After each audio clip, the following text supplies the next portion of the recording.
Hi, everybody. It's Mrs. Haugen. Today is the last day of reading our disaster alert book. And actually, there's not a new disaster that we're going to talk about. We're actually going to talk about two really important text features for this nonfiction text. The first one we'll talk about at the top. Glossary.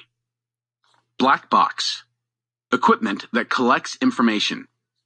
Current. Movement of water or air. Humidity. Amount of water in the air.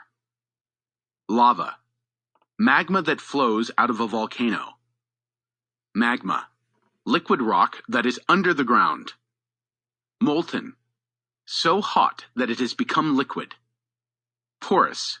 Containing holes. Pressure. Force that can build up. Trench. Long, narrow hole dug in the ground. Vent. Gap through which things can escape. We've talked in class about the difference between a glossary and a dictionary. See if you can remember the difference between a glossary and a dictionary. I hope you said that a dictionary contains all the words in the English language, but a glossary contains only words from this story. So we notice as we read the nonfiction text that sometimes we come across a word that is bold or in really dark print. You can see that all of these words in this column are actually bold words. They are darker than all of the rest. When you come across a word that is bold, that is normally because that's something the author thinks you might need help with. And a lot of times those words are included in the glossary, which in this case is at the very back of our disaster alert book.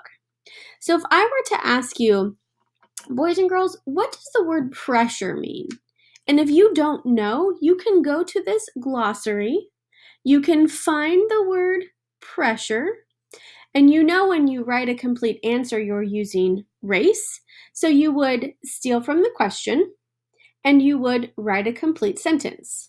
Now, you don't necessarily need a page number, but you could talk about how you found the word in the glossary. So you could say, according to the glossary, or page 32 says, pressure is force that can build up. So it could be that you talk about either your page number could be the actual page number, or you could say that you got that information from the glossary. That would work too. So again, if I asked you, boys and girls, what is lava? You would find the word in the glossary. I'm having a hard time highlighting it. There we go. And you would write a complete sentence, and you would say, page 32 says, lava is magma that flows out of a volcano. That would be your complete sentence. You could also say, the glossary says, lava is magma that flows out of a volcano. So that's how you would look up a word in the glossary, and that's how you would write that answer in a complete sentence. Now, the index at the bottom is a little bit different. Remember, the index is based on topics. So I'm not going to have the reader read all of these words to you. So where I'm just going to ask you some questions. So, for example, if I was needing information on tornadoes, I would not have to read the entire book all over again. I could go to the back of the book, to the index, like this one, and I could find the word tornadoes. I would find that topic I'm looking for. And this tells me, well, you only have to read pages 4 through 9. Now, that doesn't mean 4 and 9. It means page 4, 5, 6, 7, 8, 9. All of those pages are about tornadoes. Another example is if I want to find the pages where it talks about poisonous gas, I don't have to read every single page to find those words.